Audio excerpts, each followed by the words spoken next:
On March 29, 1995, a recycler in Northern California found an abandoned refrigerator half submerged in a ditch.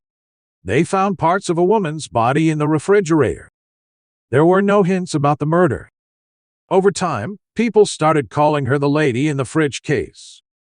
For the next 30 years, people tried to figure out who she was. Hi and welcome back to our channel. If you are new here, please consider subscribing, as it helps us motivate to create more intriguing content for you.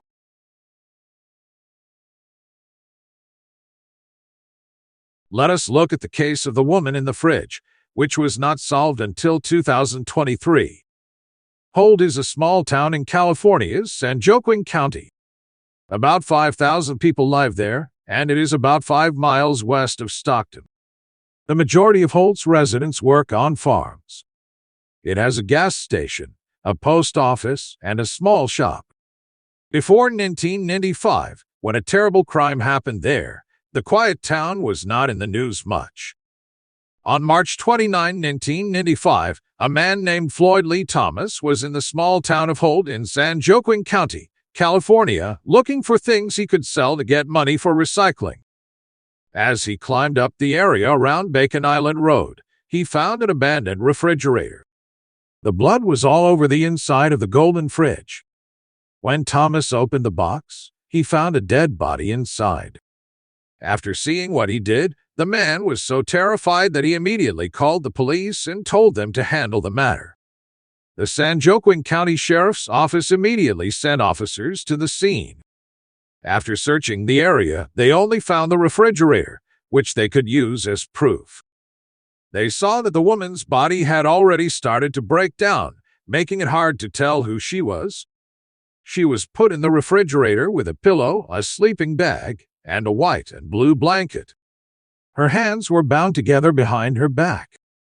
She had a sock in her mouth and a piece of tape from National Industrials.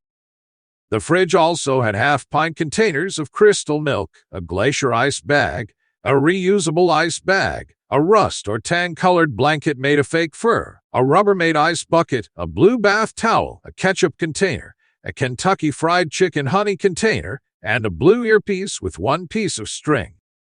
No one knows if these things have ever been tested for DNA. Even though the fridge was dumped there, the police think the crime happened somewhere else. The victim's expensive clothes were still in good shape, even though the body was in bad shape. The woman was wearing a blue sweater, a tee from Fruit of the Loom, and Levi's shorts with pockets. She also had Victoria's Secret bra, knee-high socks in different colors, and a pair of size 8 Gorilla brand boots. On the victim's right ring finger was a diamond ring with a yellow setting, and in her Levi's shorts were 2 pendants. The next step in the investigation was for a doctor in San Joaquin to look at the body parts. Doctors Charles Cecil and Thomas O'Neill wrote an autopsy report that told a lot about the person who had died. The body belonged to a white woman between the ages of 29 and 41. She was about 5 feet 5 inches tall and weighed between 85 and 115 pounds. The person's nails were clean and hair was strawberry blonde or red. Her teeth were in good shape and may have had a lot of work on them, like metal fillings. Her head looked like it had been hurt, and her death had officially ruled a murder, but no one could figure out how she died. The autopsy also showed that the victim's body had been in the fridge for at least 6 months before the discovery. This means she passed away in the year 1994. There was nothing in the autopsy that could help figure out who she was. But when the cops looked more closely at the fridge and the things inside it, they thought that the victim probably came from the East Bay area of Northern California. They looked through the files on missing people in the area, but the remains did not fit the description of any missing person. When the cops found out about the case, they saw it as an opportunity. At some point, the case of the San Joaquin Jane Doe was put into a national system for missing and nameless people, but the investigation did not lead anywhere. Even though they worked hard and spent a lot of time looking into it, the trail eventually went cold, and they never found out who the woman was. Despite the absence of any indications, her body was eventually laid to rest in an unknown location under an unfamiliar identity.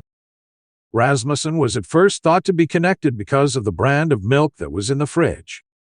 This kind of milk was only available in a certain area, which is where Rasmussen was at the time.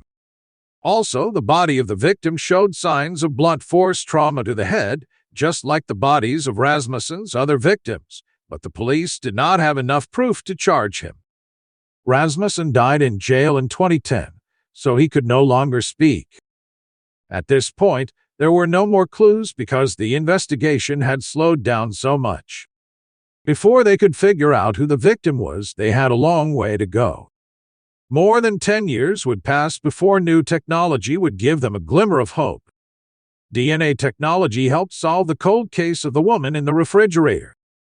The case was solved by using investigative genealogy, which uses DNA testing, genealogy research, and historical records to find hints. The San Joaquin County Sheriff's Office, the San Juan County Medical Examiner's Office, and a private lab in Texas called Ophrem used forensic-grade genome sequencing to make a full DNA analysis for the unknown female victim. Using this technology helped solve the case, and it could help solve other cold cases as well. Also, Ophrem's in-house genealogy team used forensic genetic genealogy to find leads that were then sent to the San Jose County Sheriff's Office for further study. A follow-up investigation led to the possible victim's daughter. The daughter did not know that her mother was missing, but she gave a DNA sample so that the remains could be matched with it in 2023. Nearly 3 decades after the crime, a comparative study confirmed that the victim was indeed the person she claimed to be. Her family was surprised because they had not known her real name in 27 years. The San Joaquin County Sheriff's Office said at a news conference in February 2023 that her name is Amanda Lynn Schumann DeSam. Amanda was born on August 11, 1965, so she was possibly 29 when she died in 1994. As a child, she lived with her mother and sister, but we do not know much else about her early life. No one knows how she got pregnant with her son and 2 daughters. She cared about them a lot, but it was hard for her. For some reason, her children were taken away from her and put in different homes. Veronica Tavar provided a DNA sample as evidence to establish the biological relationship between herself and her mother. She remembers her mother as a kind and loving person. She did not spend much time with her mother because she was taken away when she was only 3 years old. But she knows that Amanda wanted her 3 kids to stay with the same family. Veronica, who is now 34 and makes jewelry for a living, said she does not know why her mother is not there. Veronica has said that her mother was sad before she went missing. Amanda's family finally knows what happened when she went missing, but her death is still a mystery, and officials are still looking for more clues to fill in the blanks. Stockman Crime Stoppers is giving a prize of $10,000 for information that leads to the arrest of the person who killed Amanda. The case is still open. No case is really over until justice is done, but we are glad that Amanda DeSam can finally rest in a grave with her name on it. How do you feel about the sad way she passed away? Do you think that serial killer Terry Rasmussen could have killed her, or do you think that someone else could have done it? We are glad you watched it.